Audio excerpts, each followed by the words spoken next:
Yeah, playing. well, obviously Marcus Carr's just had a fabulous year, and he causes everybody problems. His ability to break you down off the dribble and get into the paint and create for his teammates, create for himself, get fouled. I think that's something that he might do better than any guard in the country. I don't know, stats for everybody else, but he gets to the free throw line a lot. He creates for his guys. He creates for himself. He's one of those guys that makes shots. You're not mad at your guys defensively. Like normally, like when somebody makes shots or whatever, like there's something that we did to put ourselves in that tough spot for them to be able to score points. Like you can play good defense on him and he'll just shoot a step back 25-footer and nail it. And so like you just got to make him earn things more than anything. You got to try your best to bottle him up, keep him out of the paint, not foul him. When he gets in transition, you got to try to build walls, and that's hard to do because obviously in transition you have more space to play. But he's been really good, and then obviously Robbins has been just a great addition, to their team with his ability to score with his back to the basket, make threes, get opportunities off the offensive glass, but just got good length. Leads our league in block shots, and can rebound the ball, can score the ball. Just a good player. I watched his story on the journey, and that's what it's about. It's not where you are when you're 16, 17, 18 years old. It's where you are when you're 22, 23 years old, and he's kept working, and obviously he kept progressing at Drake, and now became a fifth year, and he's a good player. He's an all-conference caliber player in the best league in the country.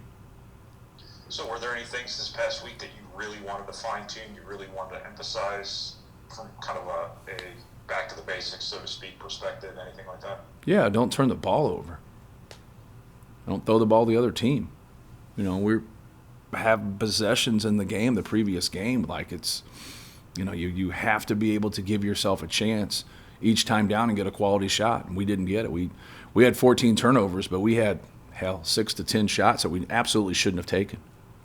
And if you're just out there getting shots up at times, it's we got a couple young guys just take shots they shouldn't take, and so like they gotta learn. There's nothing wrong with a couple of them, especially if they're late shot clock. But if they're not late shot clock, like you got to keep probing the defense. You got to keep working. That's one thing when you face somebody like Michigan, who's a really good defensive team. I mean, really good, and they have good size in a lot of positions. And the positions they don't have size, they have quickness there, which quickness is something that bothers a lot of people. And so we just have to learn to take what they give us. If they give us early ones that are good, we're going to take them, whether that's in transition or execution. But when they don't, man, we got to probe the defense and keep plugging and keep working just to get them to break down, because a lot of it has to do with if no one breaks down, it's hard to score.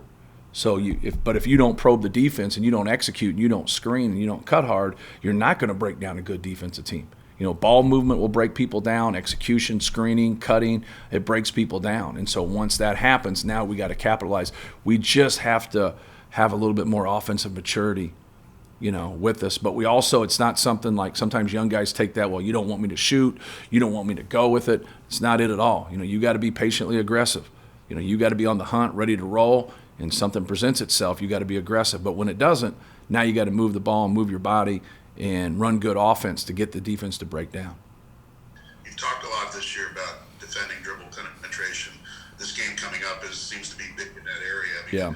Did you spend time on trying to work on that this week, and just kind of where you think you're at in that progress as far as trying to slow?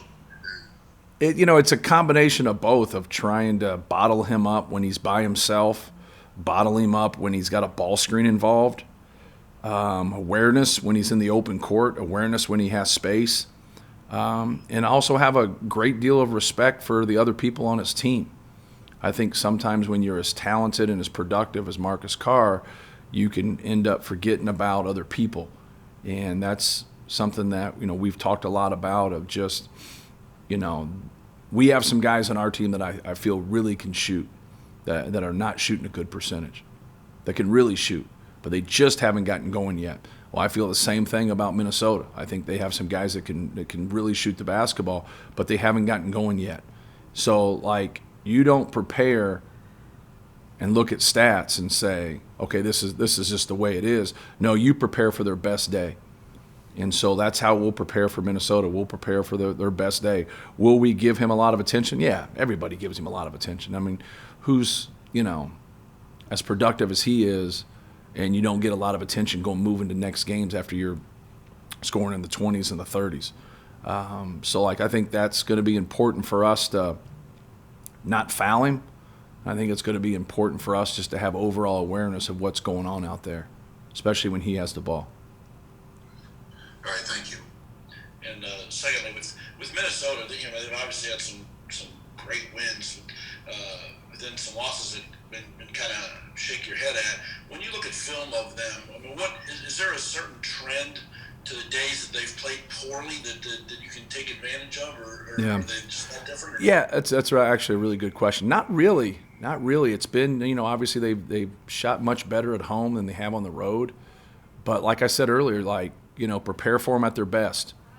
And I think that's the best way to go about it. But no, I think they've had some great home wins, and then they've had some struggles on the road, and they just haven't gotten going. But they're a good team. They have good players, and they're going to, especially after their last game, they got their first loss at home. They're going to bounce back.